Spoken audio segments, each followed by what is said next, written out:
There's certainly been a noticeably intense escalation in hostility from both major parties, the Republicans and Democrats, which has sought to effectively blame China for their own failures to respond to the coronavirus pandemic and redirect the rightful outrage of ordinary Americans who are suffering onto China.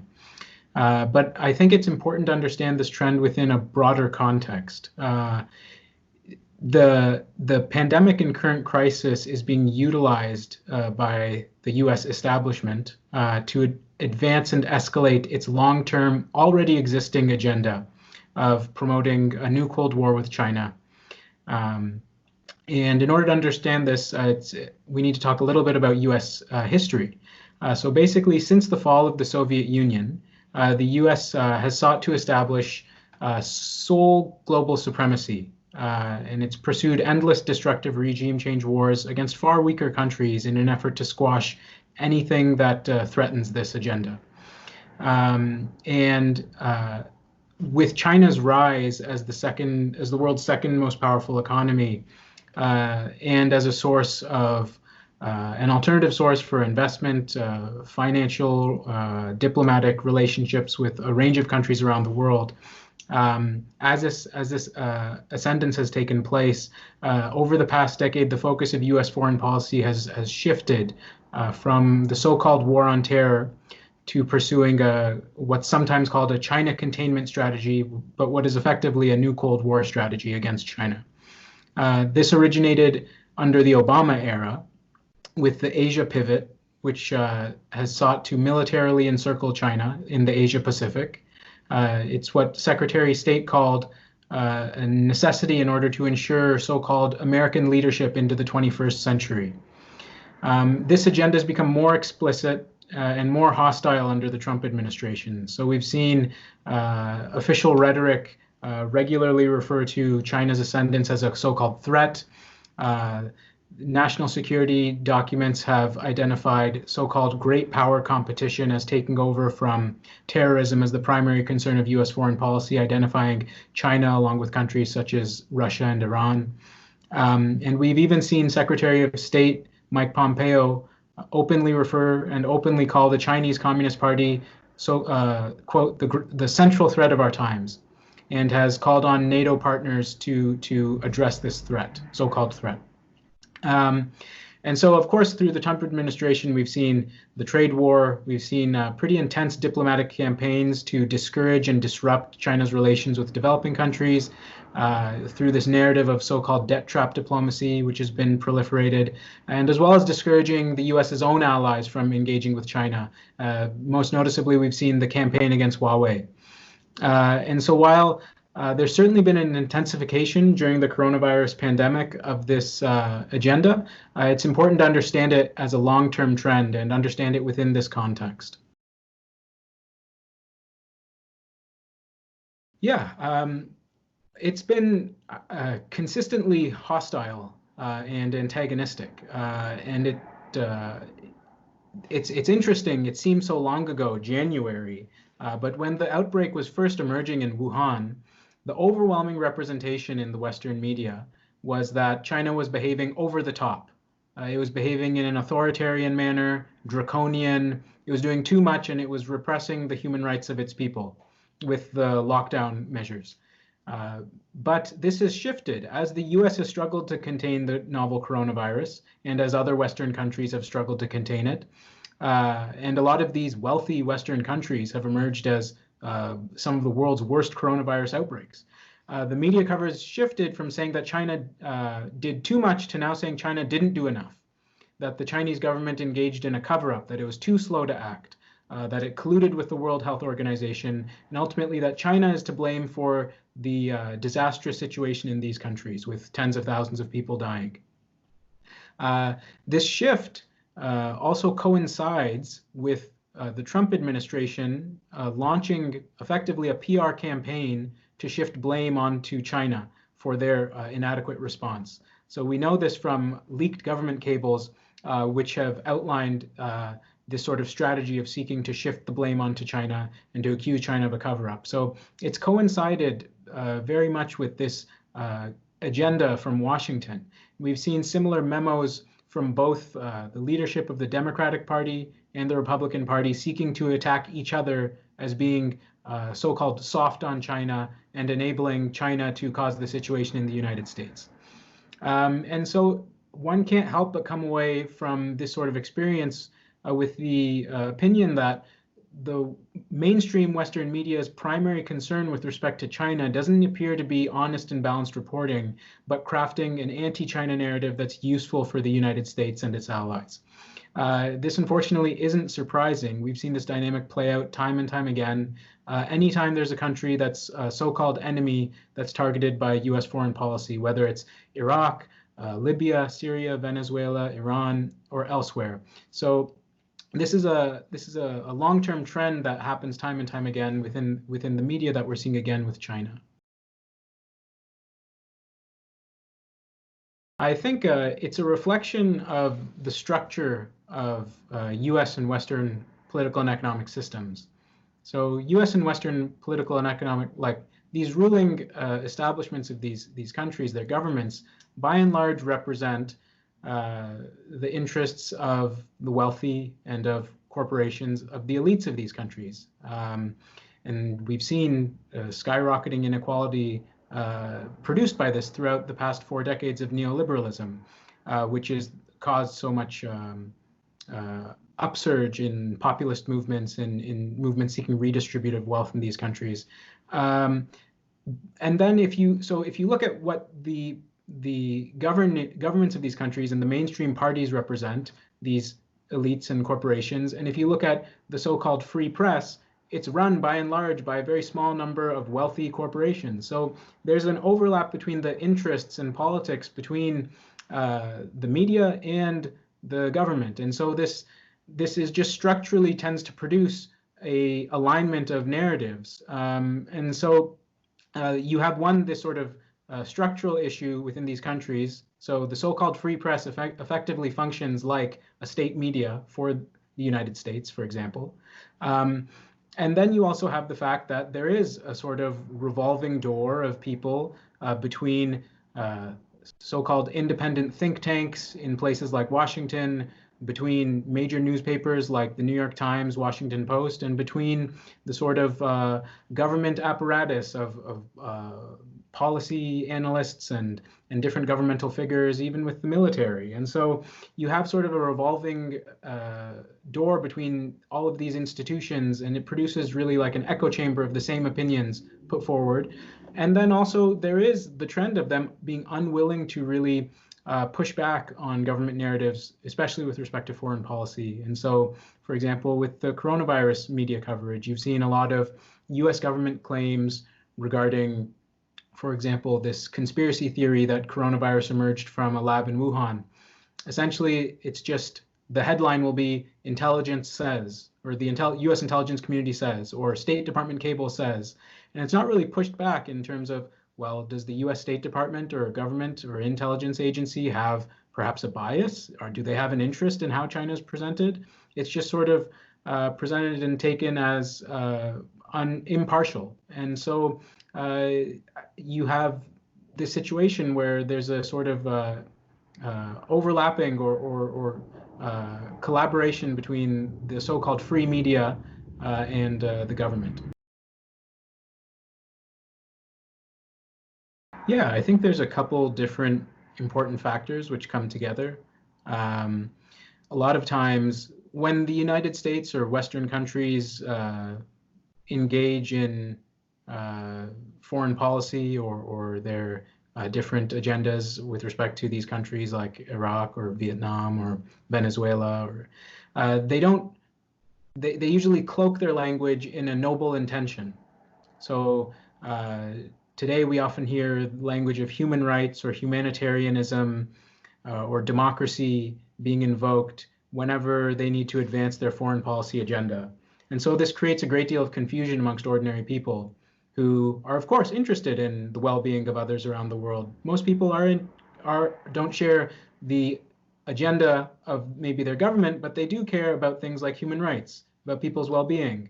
And so if they're told over and over and over again that there's some great human rights atrocity happening here, let's say in Venezuela or Iran, and they were told the story over and over and over again, it does shift their perception of the issue. And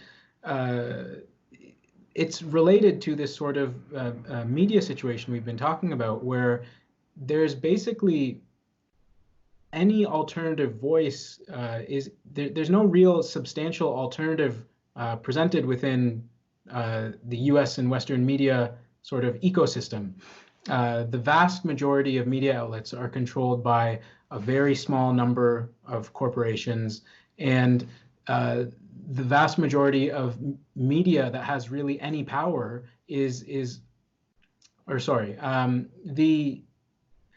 basically like the media that people are opposed to every day that people consume.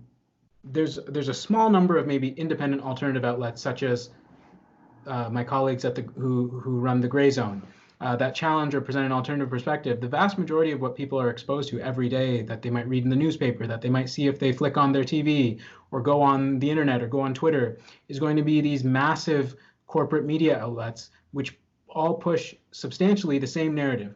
And so they're getting the same message sort of thrown at them day after day after day, and there isn't really any alternative presented. And these very powerful media outlets that really control the discourse in these countries, or at least dominate it, will never invite someone like me to speak. They'll never invite anyone with an alternative perspective to speak. And so you're really presented with one opinion over and over and over again.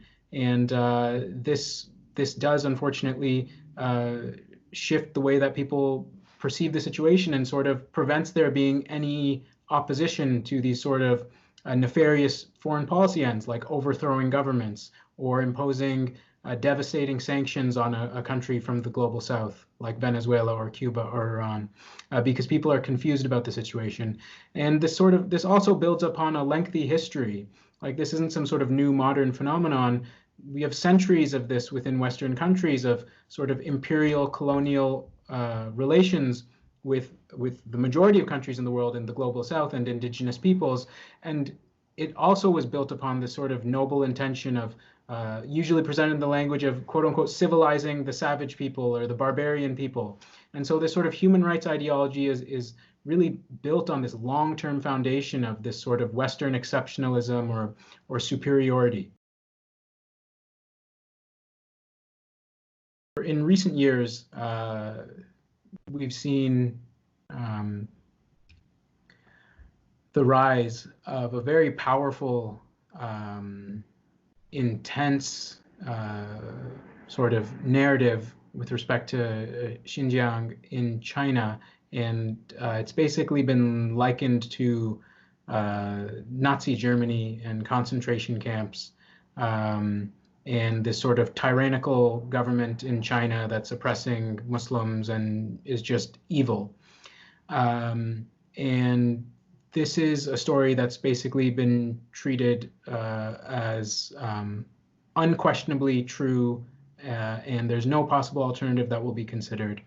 And so growing up in the West and going through the experience of seeing how first the Iraq War happened, and then the war on Libya and the war on Syria, etc. This sort of, amongst those of us who are maybe independent or alternative journalists, this creates a sort of more critical attitude with respect to what we hear and how it might be distorted or how it might be misrepresented. And so that sort of encourages myself and others to look into the stories that are presented and where are they coming from. And so through this, in this way, I sort of became interested in looking at, well, it's basically repeated endlessly that China is detaining millions of people in concentration camps. Where's this figure coming from? This is a really serious accusation, and we should really, if we're actually concerned with this, we should take it seriously and look into where this is coming from. And so this sort of figure, which is treated as like unquestionable, if you actually look at where it comes from two so-called studies. The first one is this so-called human rights group called the Network of Chinese Human Rights Defenders, based in the United States. that's funded by the National Endowment Democracy, which is basically the soft power or regime change arm of the US government that funds basically opposition or pro-US groups in various countries around the world, or does what its founder said. It basically does what the CIA did secretly in open. And so you have this study by this group, which interviewed a grand total of 8 people and asked them for their opinions on how many people are being detained. And then from this, it extrapolated, based on their estimates, this million figure, which it's hard to overstate how absurd that is and how that would never be taken as serious or reputable scholarship on any other country in the world, certainly any Western country, but it's being taken as seriously. It's been taken seriously by Westerners with respect to China. And then you have a second source, which is Adrian Zenz, who is a German Christian fundamentalist who taught at a Bible college, who has been vaulted to the level of a world-renowned expert by basically every mainstream Western media outlet, by many Western governments. He's been invited to speak. He's the second source for this million person figure. And his studies rely on one news report from a anti-Chinese or separatist Uyghur media outlet in Turkey, which has provided no verification for its claims. It's just made these claims that these many people are being detained. And if you actually look at this outlet, it's an outlet which regularly invites extremists who call for military aggression against China, who called for jihad against China. It's an outlet which regularly invites fanatical anti-Semites, people who explicitly call China a nation of savages, quote unquote, worse than Jews. So very racist, extremist source. And these are the two sources for this figure, that millions of people are being detained in concentration camps in Xinjiang. And so, yeah, I think through investigating the story, you can't come away with anything else than the perspective that what we're hearing is very much being shaped by the geopolitical interests of the US and its allies. You also have the existence of what's called the World Uyghur Congress, which is basically an international umbrella network of so-called human rights organizations, which since their founding have been funded by the National Endowment for Democracy and the US government, and has been the US government has explicitly organized leadership training seminars for this group. And this group, if you look at it explicitly, is its founding leader called, after the fall of the Soviet Union, said, this is what we want to see in China. So effectively wanting to see the overthrow of the Chinese government and dismemberment of the country into smaller states. And so this group is presented as a neutral human rights group that's peaceful. It's also, if you look at their history, their founding father or founding figure is someone named Isa Yusuf Alptekin. And he was someone who basically was a government official under the KMT during the Chinese Civil War and fled the country after the victory of the Chinese Revolution. And so he was already opposed. He was an anti-communist from the outset. He fled to Turkey and set up this sort of group in exile, claiming to be the true representatives of Uyghurs in Turkey. And if you look at this, the founding father of this sort of peaceful human rights group, and you look at his actual history, he's someone who, during the Vietnam War, wrote to then President Richard Nixon of the United States and said that he's leading the freedom of the world, or he's liberating people around the world as he's murdering millions of Vietnamese. He's someone who formed very close relations with the far-right ethno-nationalists in Turkey, fascistic people, the founder of what is now known as the Grey Wolves, which is a group that basically engages in violent repression of left-wing people, ethnic minorities in Turkey for decades. And so you see that underneath this sort of human rights or humanitarian image, you see a very extremist pro-US biased and anti-Chinese government group that is separatist and that does seek to overthrow the Chinese government. And so you have a combination of very dubious reporting, and then also you have, for example, with these million people detained claim, and then you also have the existence of these groups which are sort of presented as the true spokespeople of Xinjiang that are very closely connected to the US government, that have very extreme views that are never talked about. And if people actually knew this, they might be a bit more skeptical about what is actually happening there. They're seeking to use this sort of narrative they've crafted of human rights abuses in order to justify being able to impose sanctions against China or impose sanctions on entities like corporations that engage with China.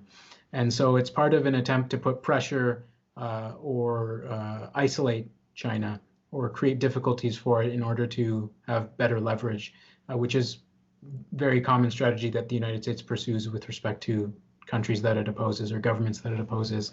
Yeah, it's a very dishonest invocation of human rights and humanitarianism. And unfortunately, there isn't really a political force in the United States with any power that's able to oppose this. A lot of even the most progressive politicians within the United States will speak out against domestic injustices, racism, economic inequality, gender inequality, these issues of oppression. They will never speak out against the sort of distortions of U.S. foreign policy or the underlying agenda of U.S. foreign policy. And a lot of times they're at best silent, or they'll openly buy into this humanitarian justification and advance these calls for things like sanctions on countries like China. And that's very discouraging to see. It's very difficult to make any predictions, let alone in a world that seems to be as dynamic and quickly changing as ours. But it seems to be clear what needs to happen. Whether it will, we'll see. First, for about 4 decades, the United States and its allies in the West have proclaimed that there's no alternative to neoliberal capitalism. And this is we've been told with the fall of the Soviet Union, it's the end of history. This is all there is. This is all we can expect. This is the only system that works. Well, this crisis has really highlighted the complete inability of this system to protect the well-being of the vast majority of ordinary people. Even in the wealthiest countries in the world, they can't protect ordinary people. And this is after decades of drastic cuts to public and social spending, healthcare, social welfare measures, and it's produced severe inequality and a very shallow or empty, hollowed out public sector. And so this has created this sort of situation where the wealthiest country in the world has the worst coronavirus outbreak, the United States. And it's quite clear that what's urgently needed is social and economic transformation and a system which foregrounds the well-being of ordinary people and the public sector. Second, this crisis has really highlighted the necessity of moving away from destructive unilateralism of countries like the United States, which even during a global pandemic, a global health emergency, is imposing sanctions on countries like Venezuela, Iran, Cuba, impeding their ability to import health and medical supplies, harming these populations. This destructive behavior needs to be replaced by a strengthening and building of international multilateral institutions, not attacking international institutions like the World Health Organization, but supporting these institutions, working within them, cooperating with them. This is a necessity for cooperation and peace. This coronavirus outbreak has really highlighted how interconnected the world is. A problem somewhere can affect all of humanity, and it's necessary for all of humanity to cooperate to ensure our collective well-being.